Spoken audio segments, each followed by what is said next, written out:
ଆପଣଙ୍କର ଯେମିତି ମୋ ବିଷୟରେ ଜାଣିବାକୁ ଆଗ୍ରହ ଥିଲା ଠିକ୍ ସେମିତି କେମିତି ହବନି ବାବୁ। ସନ୍ତାନଟି ସିନା ଆପଣଙ୍କ ରକ୍ତରୁ ସୃଷ୍ଟି, ହେଲେ ଗର୍ଭ ଯନ୍ତ୍ରଣା ସହିଛି ମୁଁ, ପ୍ରସବର କଷ୍ଟ ସହିଛି ମୁଁ। ଆପଣ କୁହନ୍ତୁ, ପିଲାଟିକି ଜନ୍ମ ଦେଲା ପରେ ପିଲାଟାକୁ ମୋ ପାଖରୁ ଛଡ଼େଇ ଦିଅନ୍ତୁ ନା। ଆପଣ କୁହନ୍ତୁ, ଗୋଟେ ମାର ମନ ଗୁଣ କାନ୍ଦି ଉଠିବନି, ସେ ଗୁଣ ଜାଣିବାକୁ ଚାହିଁବନି ଯେ ସେ ପିଲାର ବାପ ମା କିଏ ବୋଲି। তুমি ঠিক করেছ।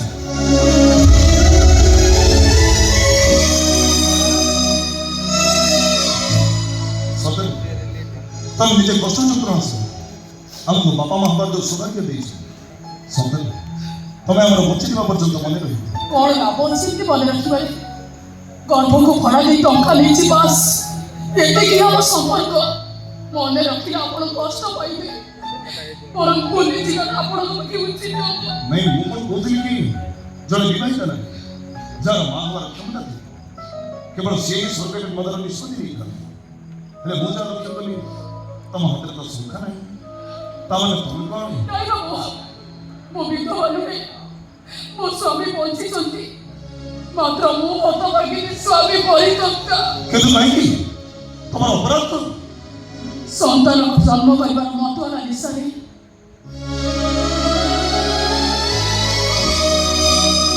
ଯେତେବେଳେ ମୁଁ ଗର୍ଭବତୀ ଥିଲି, ମୋ ସ୍ୱାମୀ ମୋ ଗର୍ଭକୁ ପାପ ଗର୍ଭ ପାଇଁ ମୋତେ ଚରିତ୍ରର ଆଖ୍ୟା ଦେଇ ସବୁଦିନ ପାଇଁ ଡିଭୋର୍ସ ଦେଇଦେଲେ। ହେଲେ ତମ ପେଟରେ ସେ ଛୁଆଟା? ପିଲାଟି ଜନ୍ମ ଦେଇ ତାରି ଆଶାରେ ବଞ୍ଚିବାକୁ ଇଚ୍ଛା କରିଥିଲି, ହେଲେ ବିଧାତା ଦାଉ ସାଜିଲା ଏକ ଦଳ ରାକ୍ଷସ, ଯିଏ ମୋ ପରିତ୍ୟକ୍ତ ସ୍ୱାମୀଙ୍କର ଶତ୍ରୁ, ମୋ ପେଟକୁ ଗୋଇଠା ମାରିବାରେ ମୋ ଗର୍ଭକୁ ନଷ୍ଟ କରିଦେଲା। ଚାରିଆଡ଼ୁ ମୁଁ ନିରାଶ ହେଇଗଲି। ମୋ ପରିବାର ଆର୍ଥିକ ଅବସ୍ଥା ଦୂର କରିବା ପାଇଁ ମୋର ଏ ସରଗେଟରେ ମଦନ ଭୂମିକା। ସତରେ ବହୁତ ଟ୍ରାଜେଡି ତମ ଶୁଣି।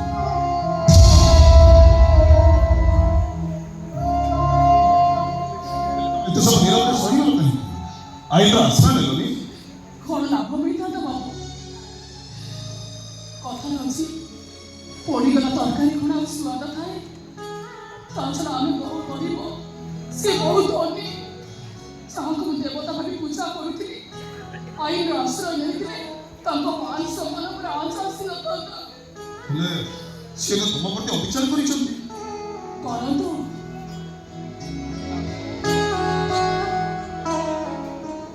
ସ୍ୱାମୀକୁ ସବୁ ପ୍ରକାର ଖୁସି କରିବା ତ ସ୍ତ୍ରୀର ଧର୍ମ।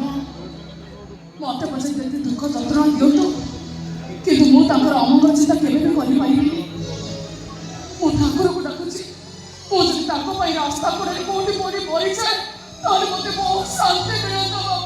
ହେଲେ ତମେ ତ ଚାହିଁଥିଲେ ଆଉ ଥରେ ବିବାହ କରିପାରନ୍ତି। ହଁ, କରିଥାନ୍ତି। ବହୁତ ଭଲ ମଣିଷ ମଧ୍ୟ ମୋତେ ଏମିତି ପ୍ରସ୍ତାବ ଦେଇଛନ୍ତି, ମାତ୍ର ମୁଁ ସେମାନଙ୍କ ପ୍ରସ୍ତାବକୁ ଗ୍ରହଣ କରିପାରିନି।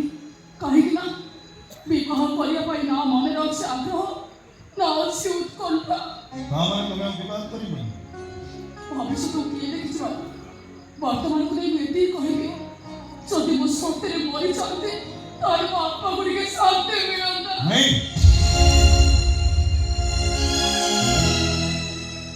ସେମିତି କଥା ମନେ ପଡ଼ିବା ଉଚିତ। ଆଚ୍ଛା, ତମ ପରିତ୍ୟକ୍ତ ସ୍ୱାମୀ ସିଏ ଯଦି ଭବିଷ୍ୟତରେ ତମ ଭୁଲ ବୁଝିପାରି ପୁଣି କରି ତମକୁ ସ୍ତ୍ରୀର ସ୍ୱୀକୃତି ନାଇଁ ବାବୁ, ମୁଁ ଆପଣଙ୍କ ହାତ ଯୋଡୁଛି, ଆପଣ ସେମିତି ଭାବନା ମନରେ ଆଣନ୍ତୁନି। ସେ ତ ମୋତେ ଡିଭୋର୍ସ ଦେଇ ଆଉ ଜଣେ ବିବାହ କରିସାରିଛନ୍ତି। ନିଜର ପତ୍ନୀ ଥାଉ ଥାଉ ଆଉ ଗୋଟେ ପତ୍ନୀ କ'ଣ ଦରକାର ଯେ ପରିତ୍ୟକ୍ତ ପତ୍ନୀକୁ ନେଇ ରକ୍ଷିତା କରି ରଖିବେ? ମୋର ପୁଣି ଲଜ୍ଜା ଆତ୍ମସମ୍ମାନ ଅଛି କି ନାହିଁ କୁହନ୍ତୁ? ହଁ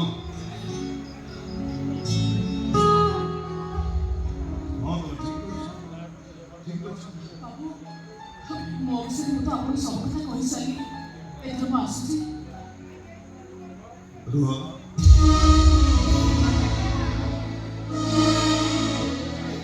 ମୋ ବିଷୟରେ ଜାଣିବାକୁ ଇଚ୍ଛା କରିଥିଲ ପରା, ଜାଣିବନି? ଆଉ ଅଧିକ ଜାଣିବା ଆବଶ୍ୟକ ନାହିଁ, ଯେତିକି ଜାଣିଛି ସେତିକି ମୋ ପାଇଁ ଯଥେଷ୍ଟ। ହେଲେ ମୁଁ ତ ଏପର୍ଯ୍ୟନ୍ତ ମୋ ବିଷୟରେ କିଛି ସବୁ କହିନି। କହିବା କ'ଣ ଦରକାର?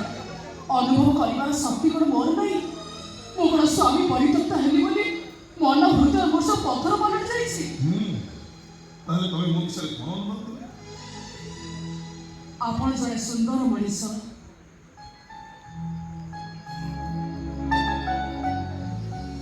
ମନ ହୃଦୟ ନିର୍ମଳ। ଅନ୍ୟର ଦୁଃଖରେ ଆପଣ କଷ୍ଟ ପାଆନ୍ତି, କିନ୍ତୁ କଷ୍ଟ ଲାଘବ କରିବାର ଶକ୍ତି ଆପଣଙ୍କ ପାଖରେ ନାହିଁ, ଯୋଉଥିପାଇଁ ଆପଣ ଦୁଃଖ ପାଆନ୍ତି। ହେଲା, ଏଥିରୁ ନ ଆସୁଛି ବାବୁ। ଠିଆ ହୁଅ।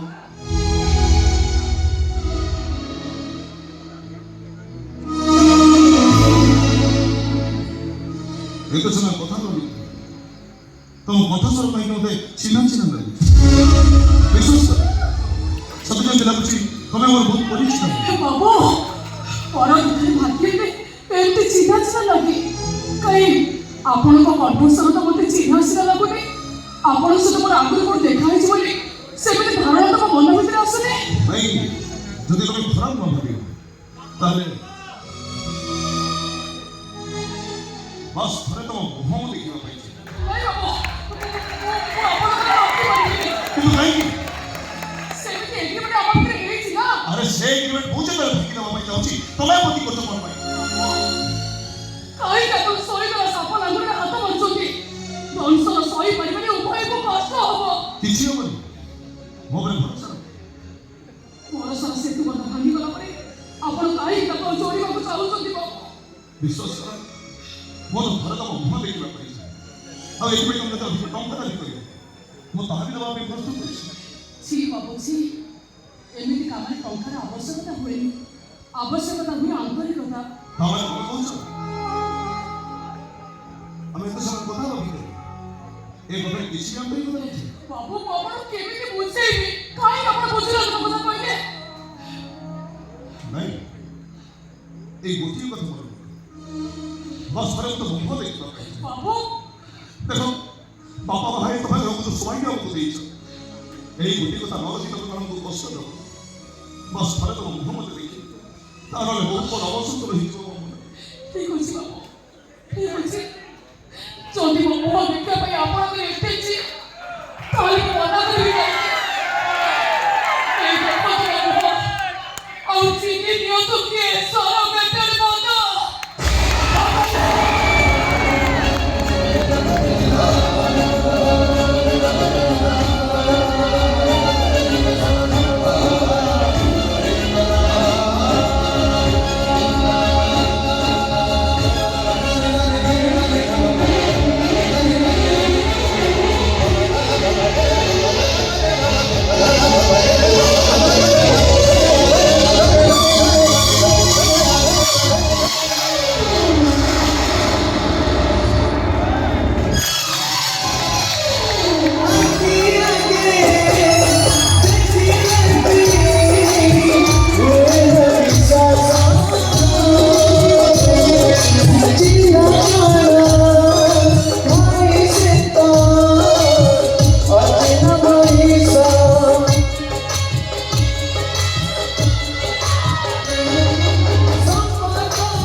ଥରେ ତମେ ତାକୁ ମୁହଁ ଦେଖି କିଛି ଆବଶ୍ୟକତା ପଡ଼ୁନି, ଆସ ମୋ ସାଙ୍ଗେ।